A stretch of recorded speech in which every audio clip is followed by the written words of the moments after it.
that.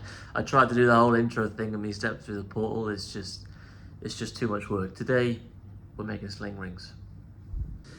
Okay, so today we're doing a quick video on how we print a sling ring. And it's going to be quick because it's only really one part. Now, the file is from Thingiverse. It's very detailed, it's very, very good. So what I want to do is make a metal cast from it and make like a brass sling ring. Problem being with the file is that it's very small. I had to scale up my slicer 1500%. Now I've printed this in two forms. I've printed it upright and horizontally. The uprights, there was some issues in between the finger grips here.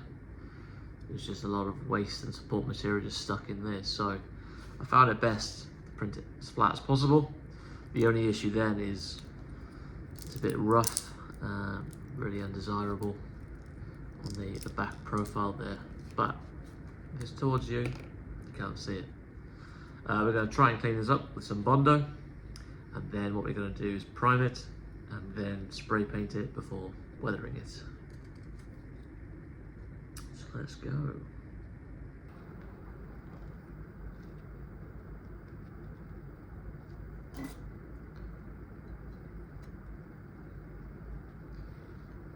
Okay, so once you've applied the Bondo, ooh, bit messy, to the back.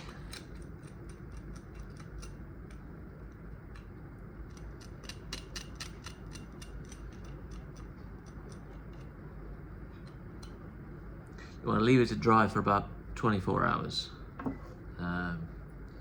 So I'll set that aside, and then here's what I did earlier. You can see that the colour is slightly lighter on this one, flakier. And what you want to do is grab some sandpaper. I've got 240 grit, nice and fine. You just want to get rid of that excess.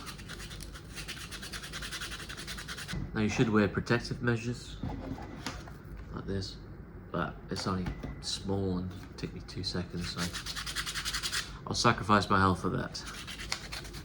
But once it's all cleaned up, we're going to take it to our little paint corner over there and prime it, ready for paint.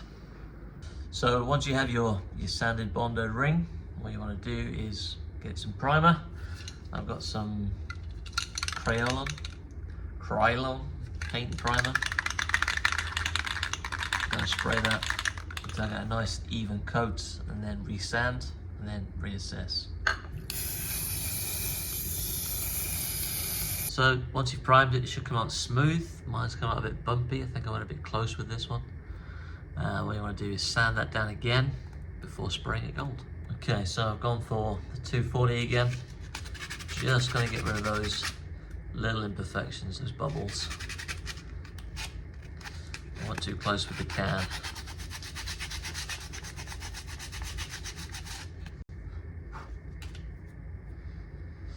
That's a bit better. Let's spray up gold. So we're going with the Montana Metallic Gold.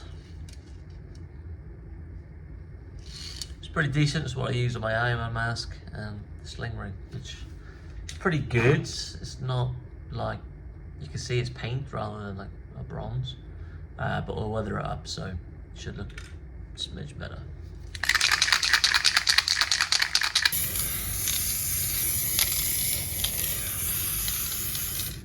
And then finally, once you have a freshly golden ring, you just want to weather it up. You want to get some grub just in the finer details there.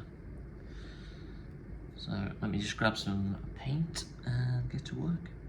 So I'm going with my trusty sponge black acrylic into crevices technique. Brown I think would be better, but I'm all out of brown. So let's see how this goes, shall we?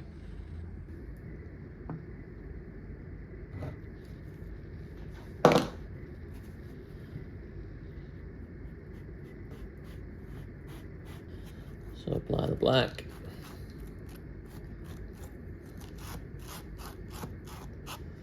And then wipe off as much as you can.